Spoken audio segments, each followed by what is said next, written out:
Hello पिलामाने welcome to Mehar classes. आज आम कौन पढ़ा ना बल और गति नियम संतुलित और असंतुलित बल बैलेंस एंड अनबैलेंस फोर्स। तुम मैंने देखुव जे चित्र 6.3 गोटे काठखंड गोटे टेबल उपर रखाई तार पृष्ठ भाग एवं तार गोटे भाग को एक्स नाम से नामित करिछि एवं अन्य प्रांतटी को कौन करिछि ना वाई भाग से नामित करिछि। देख ये जो टेबल प्रांतटी रोचे एठारे से तार गोटे प्रांत को पिले एक्स आकार देछि एक्स आकार देछि आ गोटे वाई देछि बुझिला। गोटे प्रांत एक्स देछि आ गोटे प्रांत कौन देछि ना से वाई देछि बुझिला। ये टेबुल रो गोटे पृष्ठ को से एक्स नाम रे नामित करछि आ गोटे प्रांत को वाई नाम रे नामित करिअछि। तो से टेबुल पृष्ठ उपरे जो काठखंडटी रही ताहार से किभली से संतुलित एवं असंतुलित अवस्था रही ताहा से एठारे दर्शाई अछि। देख ना काठखंड उपरे दुईटी बलर प्रयोग कराई गोटे पटे एक्स रो बल उपर प्रयोग कराई आ गोटे से काठखंडर पृष्ठ रे वाई बल प्रयोग कराई ना एक्स बल सूता को जितेबाला एक्स से काठखंडर एक्स सूता को गोटे प्रांत को से एक्स नाम नामित कर गोटे सूता को आ गोटे वाई नाम नामित कर। तो एबे कौन करना से एक्स सूता को टाणी काठखंड उपरे बल प्रयोग कले ताहा डाण दिग को गति कर घुंचीज। ऑब्वियसली जदि गोटे सूता आम टाणीछे जो दिग को आम टाणीबा से दिग को से गति कर। जदि आम वाई दिग को टाणीबा तो वाई दिग को गति कर। सेहीपरि से कौन कही ना एक्स को छाड़ी वाई सूता को टाणी काठखंड उपरे बल प्रयोग कले बाम दिग गति कर पड़ो है। जो दिग को से आम टाणीबा से दिग को से कौन कर ना गति कर। एक्स दिग को जदि आम बल प्रयोग करवा से एक्स दिग गति कर। जदि वाई दिग को बल करवा आम से वाई दिग को गति कर बुझीगला। देख ना मात्र जदि एक्स और वाई सूता को धरी एका समय रे आम समान बल प्रयोग करी दुई विपरीत कड़ को टाणीबा तेबे काठखंडटी कौन सी कड़ को न जाए स्थिर रहिबो ना। से कौन कहला जदि आम एक्स और वाई सूता को दुई सूता को से एक्स रो प्रांत और वाई रो प्रांत को जदि एका संगरे धरी टाणीबा बल प्रयोग दुई जन दुई फुट धरी एका सहित जदि टाणीबे तो कौन हम ना जदि उभयंक बल समान थाए तो सही काठखंडटी सही ठारे रही। किंतु जो पार्श्वर बल अधिक हम से प्रांत को से काठखंडटी घुंचीज। किंतु एठारे कौन कही ना देख ना दुई प्रांत कड़ को जदि टाणीबा काठखंड कौन से कड़ को न जाए स्थिर रही प्रकार बल को आम कौन कहबा ना संतुलित बल बुझेला। जदि काठखंडटी को आम दुई प्रांतरू एक समय रे टाणुछे तो से जदि कौन सी दिग को मूव न करी सही स्थान रे जदि कन्स्टांटली से रहिला बा स्थिर अवस्था रे से जदि सही ठारे रहिला तो आम सही प्रकार बल को कौन कहबा ना संतुलित बल बोली कहबा। जहाँ वस्तुर स्थितावस्थार बा गतिर अवस्था कौन परिवर्तन करेना। जदि आम सूता दुईटी को धरी आम असम बल प्रयोग कर विपरीत दिग को टाणीबा तेरे काठखंडटी बृहत्तर बल दिगरे गति करने को आरंभ कर। एही परिस्थिति रे विपरीतमुखी बल द्वयर परिमाण असमान होइतिबारु सेमाने संतुलित होई पारंती नाही एवं असंतुलित बल सृष्टि करंती। देख ना असंतुलित बल काहे कहबा आम जमती से उदाहरण स्वरूप आम बुझा दुई प्रांत को एक समय रे टाणिले जदि से कौन दिग को मूव करूना तो आसला से कौन ना आम संतुलित बल। किंतु जदि आम दुई प्रांत को एक समय रे टाणिले मध्य जदि से कौन दिग को मूव करुछि बा कौन दिग को जदि घुंची जाउछि सपोज केमिति घुंचीब ना जदि आम दुई जन पिला को से काठखंडर रस्सी को जदि टाणीबा को आम देबा बुझीगला। दुई जन पिला को आम जदि ए रस्सी धरई देबा दुई प्रांत रे ताकू कौन कहबा ना दुहे दुही पट को निजर बल अनुसार भिड़ तो सेमाने कौन करिवे ना दुई जन दुई पट को से रस्सी धरिकी सेमाने भिड़िबे बुझीगला। जेतेबेले माने भिड़िले सूताटी को तो कौन हम ना एठारे ना जार बल अधिक थिबो बुझीगला। मनकर ये टिके मोटा अच्छी आउ टिके ये पतला अच्छी कौन हम ना मोटा जी अच्छी पाखे टिके जमी अधिक बल थी तो सी कौन कर बलपूर्वक से सूताटा को भिड़ी आन जिते बड़े भिड़ी आन तापटक से काठ खंडटी पलि आस तो एठारे कौन है ना आम से काठ खंडटी अनबालान्स हो गला है तो यही परिस्थिति आम कौन कहवा ना असंतुलित बल एठारे प्रयोग होती आम जाना असंतुलित बल क्या कहवा डेफिनेशन मन रहा ना जदि आम से काठ खंड को दुईटी रसी बा दुईटी सूता साहाय्य जदि एक समय दुई दिग को भिड़वा बा दुई दिग को जदि टाणीबा तो जो दिग को से काठ खंडटी घुंचीज तो सही दिग होची असंतुलित बल से असंतुलित बल बोली आमर कार्य हेब बुझीगला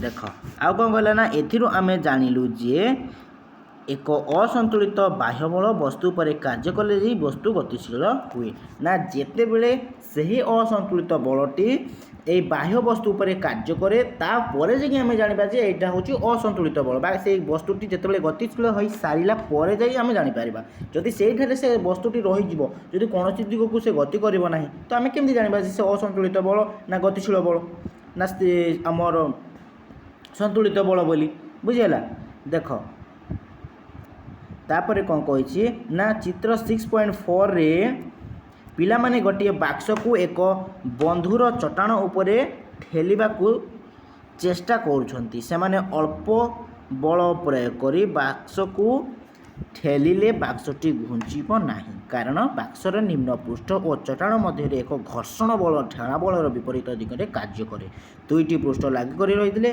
सेमानक मध्य घर्षण बल उत्पन्न हुए और ठेला बलर परिमाण कम होइथिबारु बाक्सर निम्न पृष्ठ और चट्टाण मध्य कार्य करुवा विपरीतमुखी घर्षण बल सही ठेला बल को संतुलित कर दिए बुझीगला ना चित्र 6.4 रे कौन देछि ना गोटे बाक्स देछि पिले माने हैला जदि से बाक्सटी अजनिया थाए कौन होइथे ना अजनिया जदि होइथे आमे दुईटी पिला को कहिबा ना से बाक्सटी को से चट्टाण ऊपर थुई दे आमे ताको ठेलिबा को कहिबा तो से पिला माने कौन करिले ना बाक्स भितर से कौन अछि जानि नाहंती हैला से कौन करिवे एटा तो म तोड़ी देबी से आड़े पळाइबो से दुईटा पिला आम अधिक बल अच्छी कहे किंतु बाक्सटा जब अजनिया होती से हालकार तोड़े कौन बाक्सटी आग को गति कर कि गति करना ठेलिले बाक्सटी घुंचब ना कारण कौन ना बाक्सर से जो निम्न पृष्ठटा अच्छी से चट्टाण सहित कौन हो पूरा घषिक अच्छी लाखिक अच्छी एकाठी है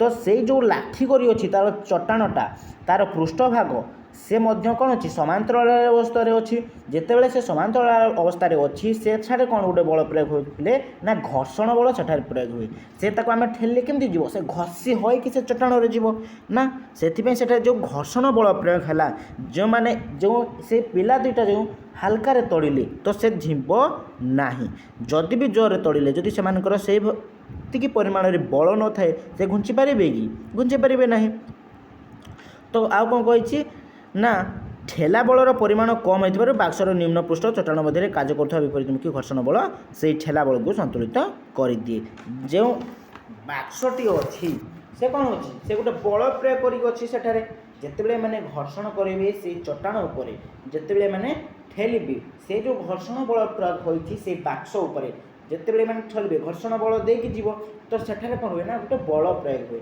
सही बल एम कौन हुए ना अवरोध करे से बाक्सटी सेपट को सहजरे गति कर न थाए घर्षण बल एठारे पिला दुईटी को बाधा देते बुझीगला तापर कौन कही देख ना प्रयोग कर बाक्स को ठेलुंट तथापि बाक्स घुंचु ना मैंने है जिते पिला माने किसी अधिक बल आगे प्रयोग करके से बाक्स को ठेलुंट तथापि बाक्स घुंचु ना से कारण घर्षण बल ए क्षेत्र में ठेला बल को संतुलित करुच्ची है ना घर्षण बल कौन करुच्ची ए दिगरे पिले से जो बाक्सटी को प्रयोग करुच्ची घर्षण बल प्रयोग कर ठेला बल को से संतुलित करदे जो एने प्रेसर दे जो ठेलुंट से पिला दुईटा पिला माने आहुरी अधिक बल प्रयोग कर बाक्स को ठेलिला फल बाक्स गति करने को आरंभ कला है जितेबले ए पिला माने कौन कले ना से बाक्स को बुझीगला जितेबले ए पिला माने से बाक्स को आउ टिके अधिक बल प्रयोग कले ହେଲା ଆଉ ଟିକେ ଅଧିକ ବଳ ଯେତେବେଳେ ପ୍ରୟୋଗ କରି ବାକ୍ସକୁ ଠେଲିଲେ ଫଳରେ କ'ଣ ହେଲା ନା ବାକ୍ସ ଟିକେ ଗତି କରିବାକୁ ଟିକେ ଟିକେ ଲାଗିଲା। ଯେତେବେଳେ ମାନେ ପୁରା ଜୋର ତୋର ଲଗାଇ ଦେଇକି ନାଇଁ କଥାରେ କୁହନ୍ତି ପିଲେ ଜୋର ଲଗା କେ ହେଇସା ସେମିତି କୁହନ୍ତିନି ସେଇଭଳି ଏମାନେ ଏମିତି କ'ଣ କରନ୍ତି ନା ଜୋର ଲଗା କେ ପୁରା ଏକାଥରେ ସେ ବାକ୍ସକୁ ଯେତେବେଳେ ଅଧିକ ବଳ ପ୍ରୟୋଗ କରି ଯେତେବେଳେ ମାନେ ତଡ଼ିଲେ ବା ଠେଲିଲେ ଯେତେବେଳେ ସେତେବେଳେ କ'ଣ ହେଲା ନା ଏଇ ବାକ୍ସଟି ଆଗକୁ ଗତି କରିବାକୁ ଲାଗିଲା। ଏ କ୍ଷେତ୍ରରେ କ'ଣ ହେଲା ପିଲେ ନା ଠେଲା ବଳ ବିପରୀତ ଘର୍ଷଣ ବଳ ଠାରୁ ଅଧିକ ହୋଇଗଲା। ଯେତେବେଳେ ମାନେ ଠେଲିଲେ ସେଇ ଘର୍ଷଣ ବଳ ଠାରୁ ଯେତେବେଳେ ସେମାନଙ୍କର ଠେଲା ବଳଟା ଅଧିକ ହେଲା ତାପରେ ଯାଇ ବାକ୍ସଟି ଆଗକୁ ଗତି କଲା। ଏହା ଯୋଗୁଁ ଏକ ମୋଟ ଅସନ୍ତୁଳିତ ବଳ ବାକ୍ସ ଉପରେ କାର୍ଯ୍ୟ କଲା। ତେଣୁ ବାକ୍ସ ଅଧିକ ବଳ ଦିଗରେ ଅର୍ଥାତ୍ ଠେଲା ବଳ ଦିଗରେ ଗତିଶୀଳ ହେଲା। ବୁଝିହେଲା। ଯେତେବେଳେ ସେହି ଘର୍ଷଣ ବଳ ବାଧାପ୍ରାପ୍ତ ହେଉଥିଲା ଯେଉଁ ସେ ଘର୍ଷଣ ବଳ ଯେତେବେଳେ ଅସନ୍ତୁଳିତ ହୋଇଗଲା ସେ ବାକ୍ସର ବଳ ବା ସେଇ ବାକ୍ସ ଉପରେ ଯେଉଁ ଠେଲା ବଳ ପ୍ରୟୋଗ ହେଉଥିଲା ସେ ଠେଲା ବଳ ଯେତେବେଳେ ଅଧିକ ହୋଇଗଲା ତ କ'ଣ ହେଲା ନା ବାକ୍ସ ଏତିକେ ବଳ ଦିଗରେ ଗତି କଲା। ବୁଝିଲା ନା। ବର୍ତ୍ତମାନ ଆମେ ଆଲୋଚନା କରିବା କ'ଣ ନା ସାଇକେଲ ଚଲାଇଲା ବେଳେ କ'ଣ ହୁଏ। ସାଇକେଲ ତ ମାନେ ସମସ୍ତେ ଚଲାଇଥିବ ତ ଯେତେବେଳେ ଟ୍ୟୁସନ୍ ଆସୁଥିବ କି ସ୍କୁଲ ଯାଉଥିବ ହେଲା ସାଇକେଲ ସମସ୍ତେ ଚଲାଇଥିବ ନା। ରାସ୍ତାରେ ସାଇକେଲ ଚଲାଇଲା ବେଳେ ଯଦି ଆମେ ପେଡ଼ାଲ ମାରିବା ବନ୍ଦ କରିଦେବେ ବା ବନ୍ଦ କରିଦେବା ତେବେ ସାଇକେଲର ଗତି କ୍ରମଶଃ ମନ୍ଥର ହେବାକୁ ଆରମ୍ଭ କରିବ। ଏହାର କାରଣ ହେଉଛି ରାସ୍ତାର ପୃଷ୍ଠ ଓ ସାଇକେଲର ଚକ ଦିଗରେ ମଧ୍ୟ ସୃଷ୍ଟି ହୋଇଥିବା ଘର୍ଷଣ ବଳ ଯାହା ଦିଗରେ ସାଇକେଲର ଗତି ଦିଗର ବିପରୀତ ମୁଖୀ ହୋଇଥାଏ ଓ ତା'ର ଗତିକୁ ବିରୋଧ କରେ। ବୁଝିହେଲା ନା।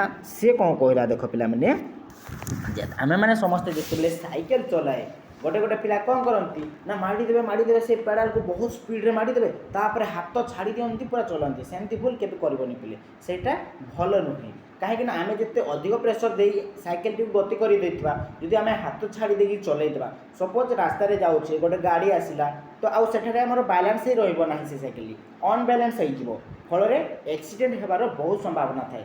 ସେଥିପାଇଁ ସାଇକେଲ ଧୀରେ ଧୀରେ ଚଲାଇବା ଉଚିତ। ବୁଝିହେଲା। ଆଉ କ'ଣ ନା କଥା କହୁଛି ନା ଯେତେବେଳେ ଆମେ ପେଡ଼ାଲ ମାରିବା ବନ୍ଦ କରିଦେବା ସାଇକେଲ ମାଡ଼ିଦେଲେ ତାପରେ ଆମେ ପେଡ଼ାଲଟା କିଛି ସମୟ ପାଇଁ ବନ୍ଦ କରିଦିଅନ୍ତି। ବୁଝିହେଲା। ପେଡ଼ାଲଟା ଯେତେବେଳେ ଆମେ ବନ୍ଦ କରିଦେବା ସାଇକେଲଟି କ'ଣ ହେବ ଯେ ପର୍ଯ୍ୟନ୍ତ ପେଡ଼ାଲ ମାରୁଥିବ ସେ ପର୍ଯ୍ୟନ୍ତ ଆଗକୁ ଆଉ ଟିକେ ଗତି ବୃଦ୍ଧି କରି ଚାଲୁଥିବ। କିନ୍ତୁ ଆମେ କ'ଣ କଲେ ନା ପେଡ଼ାଲଟାକୁ ବନ୍ଦ କରିଦେଲେ। ପେଡ଼ାଲଟା ଯେତେବେଳେ ବନ୍ଦ ହୋଇଗଲା ପିଲାମାନେ କ'ଣ ହେବ ନା ସେଠାରେ ଘର୍ଷଣ ବଳ ଆରମ୍ଭ ହୋଇଯିବ। ଘର୍ଷଣ ବଳ ଯେତେବେଳେ ଆରମ୍ଭ ହୋଇଗଲା ସେ ତାକୁ ସଡନ୍ତ ରଖିପାରିବ ନାହିଁ। ସେ ଆସ୍ତେ ଆସ୍ତେ କ'ଣ ହେବ ନା ତାକୁ ରଖିବ। ଦେଖିବ କିଛି ସମୟ ଆଗକୁ ଗଲା ପରେ ସାଇକେଲଟି ଆଉ ଆଗକୁ ଯାଇପାରିବ ନାହିଁ। ହେଲା। ସେ ରାସ୍ତାର ପୃଷ୍ଠ ଆଉ ସେ ଯେଉଁ ସାଇକେଲର ଚକ ଉପରେ ସେ କ'ଣ ହେବ ନା ଘର୍ଷଣ ବଳ ସାଇକେଲର ଦିଗ ଉପରେ ବିପରୀତ ମୁଖୀ ହୋଇ ତାକୁ ବାଧାପ୍ରାପ୍ତ ଦେବ। ଏଣୁ ସାଇକେଲ ଗତିର ବେଗ କ୍ରମଶଃ ଭାବେ କ'ଣ ହେବ ନା ଆସ୍ତେ ଆସ୍ତେ କମି ଯାଇଥାଏ। ସାଇକେଲର ଗତିକୁ ବଜାୟ ରଖିବାକୁ ହେଲେ ଆମକୁ ଅବିଚ୍ଛିନ୍ନ ଭାବରେ ପେଡ଼ାଲ ମାରିବାକୁ ପଡ଼ିଥାଏ। ବୁଝିଲା। ଯଦି ଆମେ ଆହୁରି ଗତିକୁ ବଜାୟ ରଖିବା ବା ଆଗକୁ ଆମର ଯଦି ଗତି କରୁଥାଉ ସାଇକେଲଟି ଆମେ ଯଦି କହିବା ତ ସାଇକେଲଟି କ'ଣ ହେବ ଆମେ ପେଡ଼ାଲଟା ମାରିବାକୁ ହିଁ ପଡ଼ିବ। ପେଡ଼ାଲ ନ ମାରିଲେ ଆଗକୁ ଯିବ ନାହିଁ। ବୁଝିହେଲା। ପେଡ଼ାଲ ମାରିବା ବେଳେ ସାଇକେଲ ଉପରେ ବାହ୍ୟ ବଳ କ'ଣ କରେ ନା କାର୍ଯ୍ୟ କରିଥାଏ। ସେ ଯେତେବେଳେ ଆମେ ପେଡ଼ାଲ ମାରିବା ଏଠାରେ କ'ଣ ହେବ ପିଲେ ମାଂସପେଶୀୟ ବଳ ଆମର ପ୍ରୟୋଗ ହେଲା। ବୁଝିହେଲା। ମାଂସପେଶୀୟ ବଳ ଯେତେବେଳେ ଆମର ପ୍ରୟୋଗ ହେଲା ତ କ'ଣ ହେବ ନା ସେ ପେଡ଼ାଲଟା ମାରିବା ଫଳରେ ସାଇକେଲଟି ଆଗକୁ ଗତି କଲା। ସେ ବାହ୍ୟ ବଳ ଉପରେ ସେ କ'ଣ କଲା ନା କାର୍ଯ୍ୟ କଲା ସେ ବାହ୍ୟ ବଳ ହେଲା। ତେଣୁ ସାଇକେଲ ଆଗକୁ ଚାଲେ। ଏଥିରୁ ଜଣାପଡ଼ିଲା ଯେ ଗୋଟିଏ ବସ୍ତୁ ଉପରେ ଅବିରତ ଅସନ୍ତୁଳିତ ବଳ ପ୍ରୟୋଗ କଲେ ସେହି ବସ୍ତୁର ତାହାର ଗତି ଚାଲୁ ରହିବ। ଏଣୁ ସର୍ବଦା ସତ୍ୟ ନୁହେଁ ଯେତେବେଳେ ବସ୍ତୁ ଉପରେ ପ୍ରଯୁକ୍ତ ବଳମାନେ ଏଠାରେ ଠେଲା ବଳ ବା ଘର୍ଷଣ ବଳ ସନ୍ତୁଳିତ ହୋଇଯାନ୍ତି ସେତେବେଳେ ବସ୍ତୁ ଉପରେ କୌଣସି ଅସନ୍ତୁଳିତ ବାହ୍ୟ ବଳ କାମ କରେ ନା ଓ ବସ୍ତୁ ସମପରିବେଗରେ ଗତି କରେ। ବୁଝିହେଲା ନା। କ'ଣ କହିଲା ଯେତେବେଳେ ଆମେ ବସ୍ତୁ ଉପରେ ପ୍ରଯୁକ୍ତ ବଳ ଆମେ ପ୍ରୟୋଗ କରିବା। ବୁଝିହେଲା। ସେ ଯେଉଁ ଠେଲା ବଳ ବା ଘର୍ଷଣ ବଳ ଯେଉଁ ପ୍ରୟୋଗ ହେଉଥିଲା ଆମର ଏଠାରେ ସେ ସନ୍ତୁଳିତ କ'ଣ ହେବା ହୋଇଯାନ୍ତି। ଆସ୍ତେ ଆସ୍ତେ ସେ କ୍ରମଶଃ ଘର୍ଷଣ ବଳ କାମ କରିଦିଏ फल साइकेल आम रखी जाऊला से कौन हुए ना वस्तु उपरे कौन असंतुलित बल आउ काम करे ना से जो कहूली से पिलाटी कौन कला ना साइकेल मारिदेला पेड़ा मारिदेला तापर कौन कला हाथ छाड़ीदेला जिते हाथ छाड़ीदेला कौन हाँ जिते तार गतिटा वृद्धि चली सडन आउ से बैलेंस कर कि अनबैलेंस हो गला ना फल कौन हुए एक्सीडेंट होती हाथ छाड़ी चलैवा उचित नुहे एठारे असंतुलित बल कार्य कर दिए है आउ संतुलित बल कार्य कर सेतेबेले ब्रेक मारिले आउ से रखिपार ना जदि कटा ब्रेक जो कहती पूरा जदि तुम ब्रेक ठीक अच्छी टाइट अच्छी सडन जदि मारिदेले कौन हम से जदि सडन भी रहीगल तुम तो गति करुच ना साइकेल रहीगले कौन हम तुम तो गति करुच साइकेल सहित तुम मैंने जिते गति करुच कौन हम से साइकेल सीना तार ब्रेक अच्छी बोली से रहीगला तुम मान तो ब्रेक ना सेमती तो तुम मैंने कौन हम आग को छिंटिकी पड़ो फल तुम मैंने कौन हम खंडे खाबड़ा केते कौन हो तो सेमती भूल केबे भी करिबो नाही एथिरु जणागला जे वस्तु कौन हुए ना बाह्य बल बिना सम परिवेग रे गति करि पारे एटा पले मने रखिथिबो बुझिएला ना वस्तु बाह्य बल बिना सम परिवेग रे गति करि पारे बुझिएला एई जो वस्तुटा अछि ये सब बेले कौन हुए ना बाह्य बल उपरे बिना सम परिवेग रे गति करि थाए बुझिएला जेतेबेले एक असंतुलित बल वस्तु उपरे कार्य करे सेतेबेले वस्तुर बेग गतिर दिग बा उभयर परिवर्तन आसे और वस्तु त्वरान्वित हो जाए तेणु गोटे वस्तु को त्वरान्वित करने एक असंतुलित बाह्य बल आवश्यक हुए जेतेबेले पर्यंत असंतुलित बल वस्तु उपरे कार्यकारी होउथिबो बुझेला ना जितेबले पर्यंत आम असंतुलित बल वस्तु दिगरे आम कार्य करुवा से पर्यंत कौन हम वस्तुर बेगरे और गति दिगरे उभय परिवर्तन आसुवा से पर्यंत आम बल को प्रयोग करदे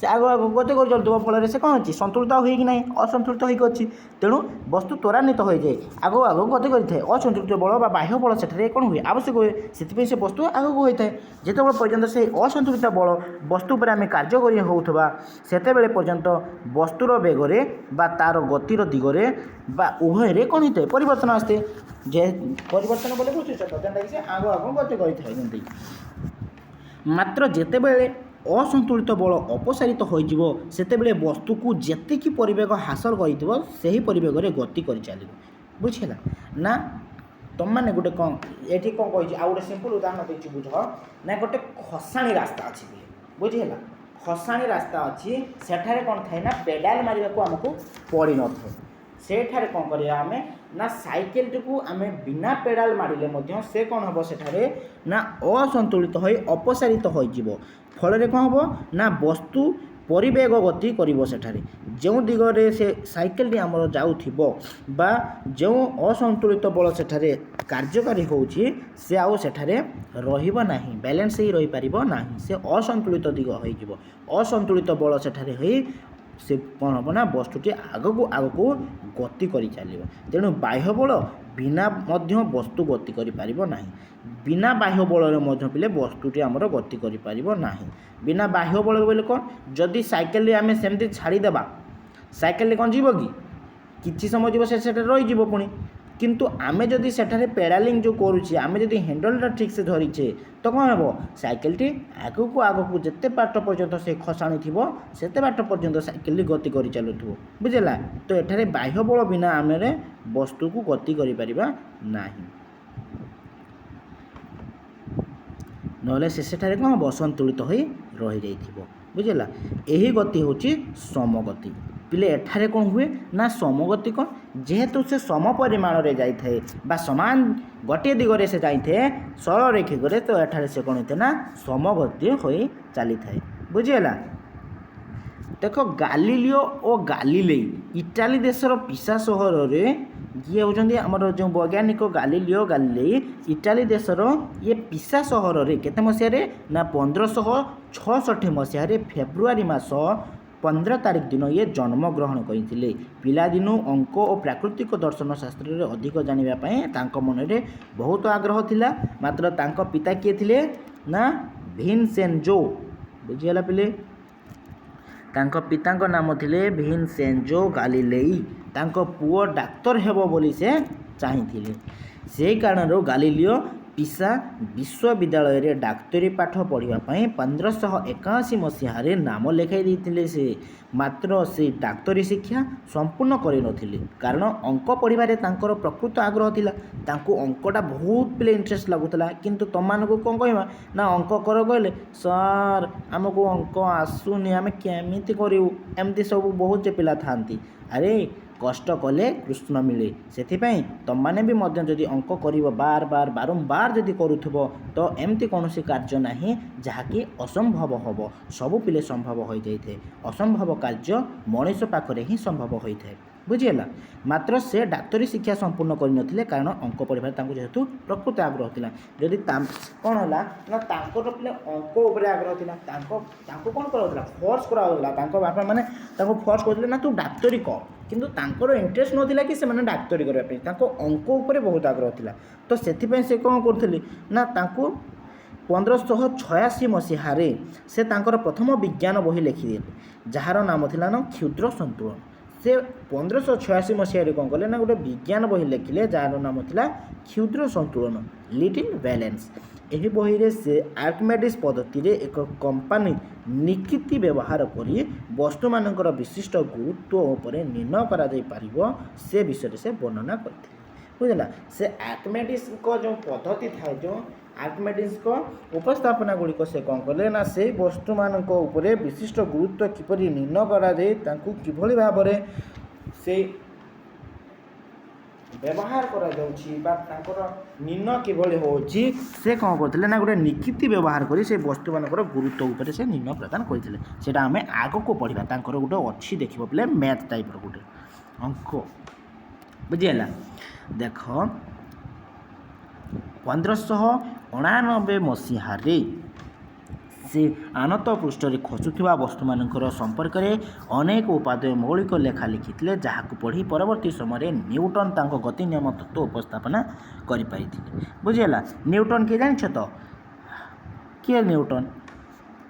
ହଁ ନ୍ୟୁଟନ ସେ ଯିଏକି ଅନେକ ଗବେଷଣା କରିଦେଇଥିଲେ। ସେ ତାଙ୍କର ମୁଣ୍ଡ ଉପରେ ଯେତେବେଳେ ଗୋଟେ ସେଓ ପଡ଼ିଯାଇଥିଲା, ସେ ପୃଥିବୀର ଗ୍ରାଭିଟି କେମିତି ହୁଏ, ପୃଥିବୀ ଉପରେ କ'ଣ ଗ୍ରାଭିଟି ଅଛି, ସେ ସେଓ ପଡ଼ିବା ଫଳରେ ଯାଇ ସେ ତାପରେ ତାଙ୍କର ପୁରା ଲେଖିଦେଲେ ଯେ ଏକାଥରେ ମହାଭାରତ ହୋଇଗଲା ଭଳି ପୁରା ନାଇଁ କିରେ ପିଲେ। ହଁ ସେ ଯେଉଁ ମ୍ୟାଥ୍ ଗୁଡ଼ା ତାପରେ ସେ ଉପସ୍ଥାପନା କଲେ, ଅଙ୍କ ତାପରେ ସେ ଯେଉଁ ଉପସ୍ଥାପନା କଲେ, ତାଙ୍କର ରିସର୍ଚ୍ଚ କଲେ ସେ ସେତେବେଳେ ହେଲା। ବିଦ୍ୟା ଅଧ୍ୟୟନରେ ଉତ୍କର୍ଷ ଯୋଗୁଁ ଗାଲିଲିଓ 1592 ମସିହାରେ ଭେନିସ୍ ସହରର ପଡ଼ୁଆ ବିଶ୍ୱବିଦ୍ୟାଳୟରେ ଅଙ୍କଶାସ୍ତ୍ରର ପ୍ରଫେସର ଭାବରେ ସେ ନିଯୁକ୍ତ ପାଇଲେ। ବୁଝିହେଲା। ତ ତାଙ୍କ ଡାକ୍ତରୀ ଉପରେ ଇଣ୍ଟରେଷ୍ଟ ନଥିଲା, ସେ କ'ଣ କଲେ ନା ଅଙ୍କ ଉପରେ ତାଙ୍କ ଇଣ୍ଟରେଷ୍ଟ ଥିଲା। ତ ସେ ଡାକ୍ତରୀ ପଢ଼ିଲେ ଆଉ କ'ଣ ହେବ। ତ ସେଥିପାଇଁ ତୁମମାନଙ୍କୁ ଯେଉଁଟା ପିଲେ ଇଣ୍ଟରେଷ୍ଟ ଲାଗୁଛି, ଯେଉଁ କାର୍ଯ୍ୟ ପଢ଼ିବା ପାଇଁ ଇଣ୍ଟରେଷ୍ଟ ଲାଗୁଛି ସେଇ କାର୍ଯ୍ୟ କର ଯେ ତୁମମାନେ କ'ଣ କରିବ ନା ଆଗକୁ ଯାଇପାରିବ।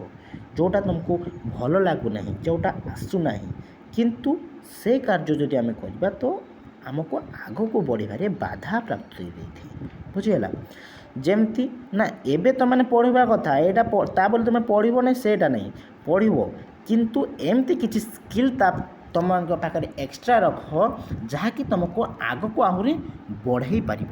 ଏକ୍ସଟ୍ରା ସ୍କିଲ୍ ସେମାନଙ୍କ ପାଖରେ କିଛି ରଖିଥାଅ। ଯେମିତି ସେ ଗୀତ ହେଉ, ନାଚ ହେଉ, ଖେଳ, ଯେକୌଣସି ସ୍ପୋର୍ଟ ବି ହେଉ ହେଲା, ସେଭଳି ଭାବରେ।